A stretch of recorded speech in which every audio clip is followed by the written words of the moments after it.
Sony Zakaria. Nah, di materi pertama saya ingin menjelaskan beberapa poin sedikit mengapa PPKN itu penting dan apa sih tujuan filosofisnya. Nah, yang pertama adalah barangkali teman-teman bertanya, Pak, saya sudah kuliah di perguruan tinggi kok masih ada PPKN, ini bagaimana? Nah, ini saya jelaskan. Yang pertama adalah menanamkan nilai-nilai Pancasila. Nah, di dalam Pancasila itu terdapat nilai-nilai yang sangat luhur. Nah, itu perlu ditanamkan sejak dini sampai dewasa, ya. Agar kenapa nanti saya akan jelaskan. Yang kedua adalah untuk memberikan pemahaman tentang ideologi bangsa negara kepada teman-teman semua. Nah, barangkali kita sudah paham, sudah tahu apa itu Pancasila, tapi secara filosofis, secara ilmiah kita tidak tahu bagaimana seluk-beluk dari Pancasila. Berikutnya adalah menjadikan warga negara agar berperilaku lebih baik sesuai dengan Pancasila, terutama dalam kehidupan sehari-hari dan kehidupan berbangsa. Kita bisa melihat, saksikan para pejabat yang beberapa hari ini, beberapa tahun kemarin tersandung kasus COVID. Nah, itu yang menjadi pertanyaannya adalah dulu dia tidak dapat PPKN sampai bisa korupsi.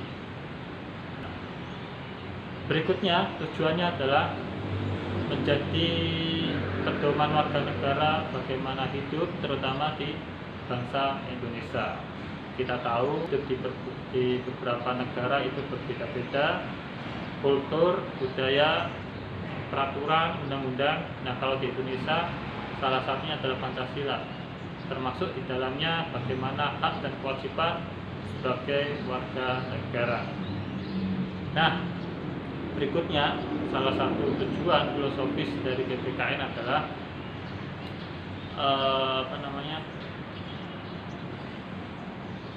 mengamalkan nilai-nilai Pancasila. Artinya kita tidak hanya sekedar hafal, tapi juga turut mengamalkan, ya, salah satunya menjadi warga negara yang baik.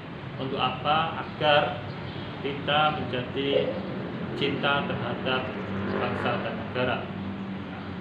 Kepedulian cinta dan bangsa negara hari ini kita sudah buktikan bahwa kita pernah masuk proses pemilu, kemudian kita mengikuti peraturan, kita tidak melanggar hukum, itu sudah menjadi warga negara yang baik, sudah termasuk mengamalkan Pancasila. Kita tidak pernah terlibat di dalam organisasi terlarang, organisasi teroris, ya. Kita tidak pernah ikut ngebom. Nah, itu salah satu bukti kecintaan kita terhadap bangsa Indonesia, ya. Minimal kalau Indonesia bertanding sepak bola kita mendukung, itu sudah salah satu bukti cinta kita terhadap bangsa Indonesia. Dan adapun kalau kita mengkritik pemimpin-pemimpin yang ada di negara, itu bukan kita tidak suka, tapi bukti dari kecintaan kita untuk mengingatkan para pemimpin agar menjadi lebih baik, agar tidak korupsi dan sebagainya. Nah, berikutnya adalah kembali kepada ideologi Pancasila. Ini juga penting karena kita tahu beberapa kelompok ingin mengusahakan bangsa Indonesia ini menjadi negara ekstremis kanan dan juga ekstremis kiri. Ekstremis kanan adalah mengusahakan bangsa Indonesia menjadi negara khilafah. Nah, kita tahu Muhammadiyah dan NU menentang itu. Artinya negara demokrasi Indonesia sebagai konsep Darul Ahdi wa Syahadah itu sudah final, sudah selesai, tidak perlu dipersoalkan. Nah, adapun ekstrim ke kiri, kita tahu ada beberapa kelompok yang menginginkan negara kita menjadi negara komunis, dan itu benar adanya. Jadi dua-duanya, baik khilafah maupun komunis, sama-sama ingin merubah negara Indonesia bukan menjadi negara Pancasila, tapi negara haluan mereka. Sehingga harapannya di materi ini teman-teman akan berdiskusi lebih jauh tidak seperti waktu SMA hanya mengenalkan Pancasila, tapi nanti kita akan berdiskusi, membedah, mendalami apa-apa yang ada di bangsa kita.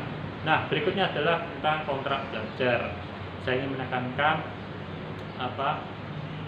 output atau capaian waran dari kuliah ini adalah berupa tulisan opini 500 kata ke atas, 500 sampai 1000.